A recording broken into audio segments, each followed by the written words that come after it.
Selamat pagi anak-anak, Ibu ingin bertanya bagaimana kabar anak-anak hari ini? Baik, sebelum kegiatan pembelajaran dimulai, langkah baiknya kita berdoa terlebih dahulu. Berdoa dimulai. Berdoa selesai. Baik, Ibu ingin bertanya kepada anak-anak, apakah anak-anak ingat materi minggu lalu apa? Ya benar, Ibu harap anak-anak bisa memahami materi minggu lalu. Ibu akan memberikan kalian sebuah materi menggunakan video. Silakan disimak baik-baik, jika ada yang kurang jelas bisa ditanyakan. Jangan ribut ya, silakan kalian fokus pada video yang Ibu tayangkan.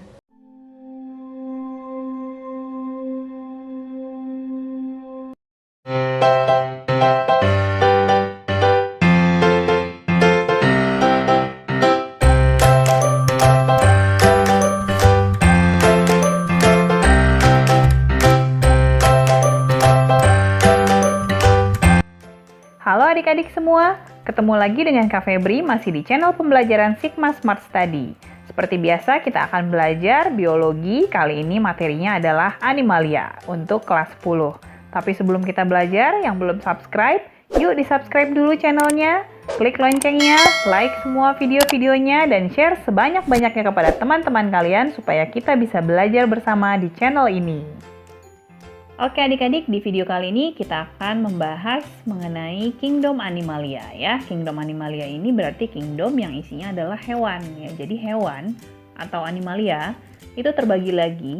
Animalia itu kan kingdom ya. Jadi Kingdom Animalia terbagi menjadi 9 filum, yaitu Porifera, Cnidaria, Platyhelminthes, Nemathelminthes, Annelida, Mollusca, Arthropoda, Echinodermata, dan Chordata. Kalau kita buat bagan filogeninya seperti ini ya, jadi pada awalnya terbagi menjadi dua, yaitu Parazoa dan Eumetazoa. Contoh Parazoa itu adalah Porifera ya, jadi belum punya jaringan.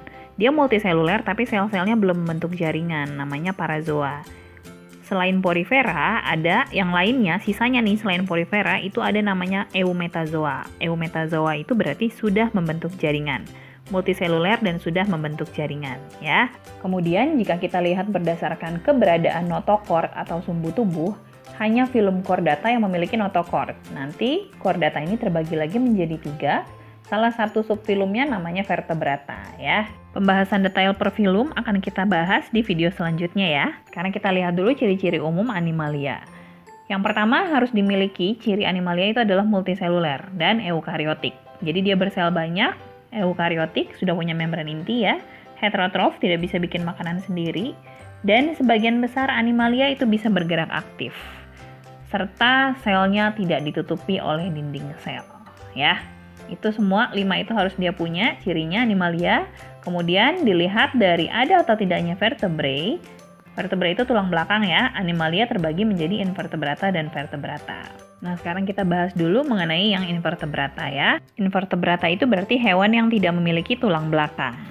Ada banyak sekali invertebrata kan tadi ya, film kita lihat ada 8 tuh. Ada Porifera, Coelenterata, Platyhelminthes, Nemathelminthes, Annelida, Mollusca, Arthropoda, dan Echinodermata.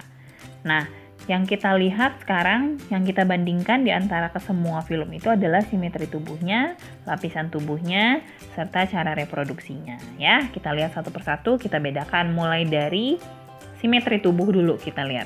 Porifera, simetri tubuhnya radial atau asimetri. Asimetri itu berarti tidak berbentuk, bentuknya nggak jelas tubuhnya ya. Sementara Coelenterata juga masih radial. Oh ya, Coelenterata itu nama lain dari Cnidaria ya, sama saja. Jadi kalau kalian lihat Coelenterata, Cnidaria itu sama. Lalu Platyhelminthes, Nemathelminthes, Annelida, Mollusca, dan Arthropoda, semuanya itu punya simetri tubuh bilateral ya. Jadi mulai dari Platyhelminthes sampai Arthropoda, simetri tubuh bilateral. Kemudian pada Echinodermata agak berbeda ya. Kalau Echinodermata ketika larva simetrinya bilateral, ketika dia sudah dewasa simetrinya menjadi radial. Nah, itu tadi berdasarkan simetri tubuh. Sekarang kita lihat berdasarkan lapisan tubuhnya. Porifera dan Coelenterata memiliki 2 lapisan tubuh atau biasa disebut diploblastik. Sementara Platyhelminthes, Nemathelminthes, Annelida, Mollusca, Arthropoda sampai Echinodermata itu sudah memiliki 3 lapisan tubuh, yaitu biasa disebut triploblastik. Nanti kita lihat ya, apa sih bedanya diploblastik sama triploblastik. Sebelumnya kita bahas dulu reproduksinya ya. Reproduksi pada Porifera adalah seksual dan aseksual. Jadi dia bisa bereproduksi dengan menghasilkan gamet ya. Seksual itu menghasilkan gamet. Aseksualnya dia dengan cara bertunas atau melakukan fragmentasi. Berikutnya, Coelenterata atau Cnidaria juga bisa bereproduksi secara seksual dengan menghasilkan gamet dan melebur ya, gamet jantan dan betina melebur, itu namanya seksual. Bisa juga secara aseksual, itu dengan cara bertunas ya. Jadi beberapa Cnidaria itu mengalami metagenesis, nanti kita akan bahas di perfilumnya ya. Berikutnya Platyhelminthes, itu reproduksinya secara seksual. Kalau seksual dia berarti menghasilkan gamet dan dia hermaprodit, berarti menghasilkan gamet dan jantan dan betina sekaligus. Kemudian ada juga reproduksi aseksual dengan cara fragmentasi. Lalu Nemathelminthes dan Annelida sama, reproduksinya hanya seksual saja dan mereka hermaprodit, bisa menghasilkan gamet jantan dan betina sekaligus meskipun pematangannya tidak bersamaan. Lalu Mollusca dan Arthropoda juga reproduksinya secara seksual. Lalu Echinodermata bisa secara seksual, bisa pula secara aseksual, walaupun hanya beberapa ya yang bisa melakukan aseksual. Nah sekarang kita lihat nih, tadi kan kakak bilang, kita lihat ya kayak apa sih yang radial nih. Radial seperti ini nih, yang namanya simetri radial tuh kayak gini nih ya. Jadi simetrinya ada banyak, waktu SD kan belajar tuh simetri, ada simetri putar, simetri lipat gitu ya. Jadi seperti ini, kalau yang radial simetrinya banyak, kalau bilateral simetrinya hanya satu. Itu bedanya ya. Lalu ini yang diploblastik dan triploblastik. Ini gambar yang A, itu yang tipenya diploblastik. Jadi hanya terdiri dari dua lapisan sel, yaitu lapisan ektoderm dan endoderm. Antara ektoderm dan endoderm itu ada lapisan lendir yang namanya mesoglea. Itu kalau yang diploblastik. Nah yang B, ini gambar yang berikutnya, ini adalah yang triploblastik. Terdiri dari 3 lapis sel, yaitu ektoderm, mesoderm, dan endoderm.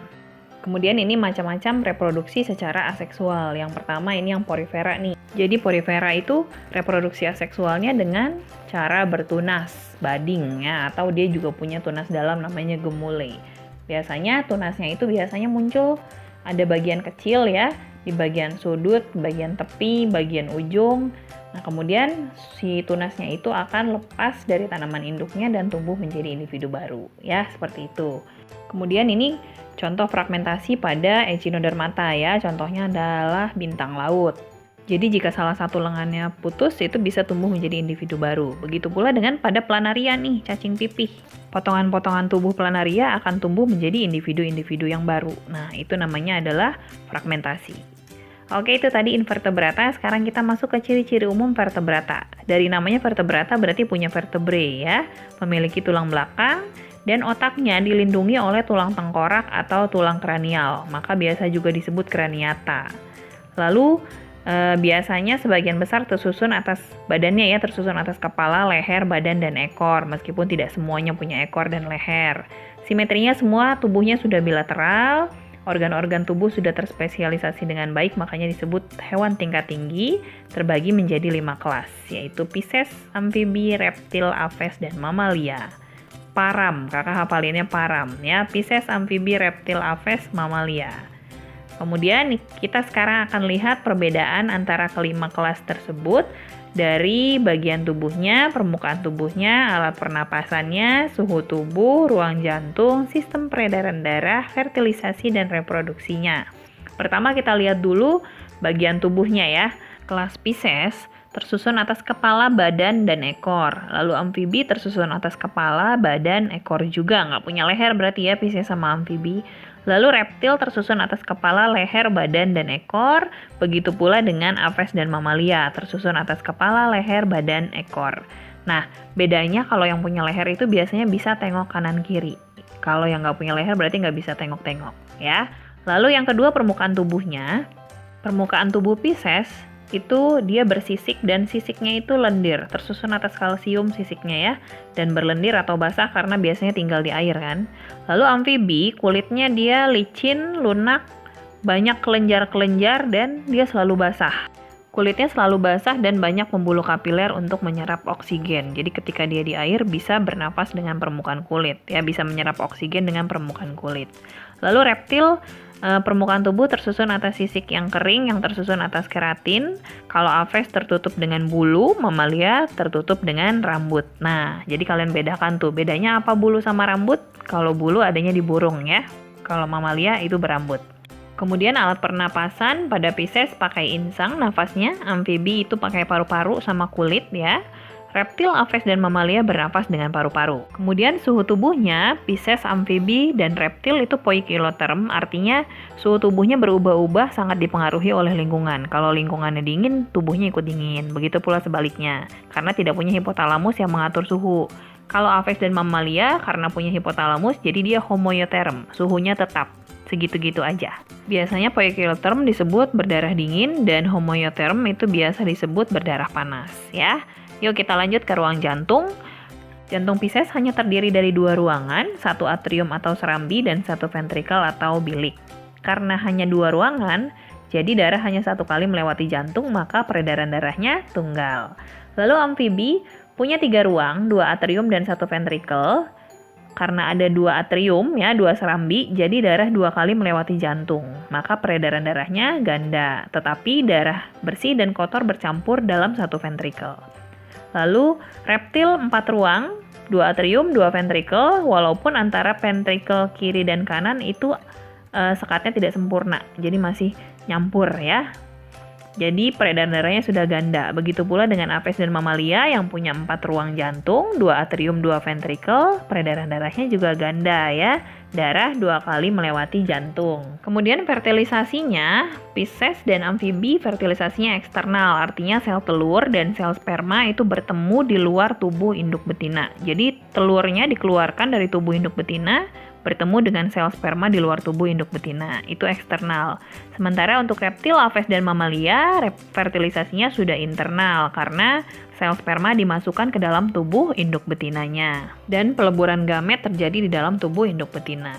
Terakhir adalah cara mengeluarkan keturunannya. Kalau Pisces itu ada yang ovipar, ada yang ovovivipar, dan vivipar, contohnya pada hiu ya. Lalu amfibi, ovipar, ada pula yang ovovivipar, contohnya pada salamander. Reptil ada yang ovipar, ada yang ovovivipar. Contoh yang ovovivipar adalah ular dan kadal ya. Lalu aves bertelur atau ovipar dan mamalia melahirkan atau beranak atau vivipar ya. Tetapi ada pula sih mamalia yang ovovivipar ya. Contohnya adalah platypus. Dia masuk ke dalam kelas monotremata. Hanya itu saja. Hanya platypus saja mamalia yang ovovivipar. Selebihnya semuanya vivipar dan menyusui ya. Jadi itu tadi perbedaan-perbedaan di antara 5 kelas vertebrata sudah kita bahas. Jadi video ini kita membahas ciri-ciri umum invertebrata dan vertebrata. Nanti secara detail profilumnya mulai dari Porifera, Cnidaria, Platyhelminthes, Nemathelminthes, Annelida, Mollusca, Arthropoda sampai Echinodermata dan Chordata. Lalu Chordata nanti kita bahas lagi 3 subfilumnya, salah satunya vertebrata yang terbagi menjadi 5 kelas. Itu nanti kita akan bahas secara detail di 2 video berikutnya. Oke adik-adik, itu tadi ciri-ciri umum animalia sudah selesai kita bahas semuanya ya. Kakak sarankan kalian catat di buku catatan agar kalian mudah untuk membacanya kembali.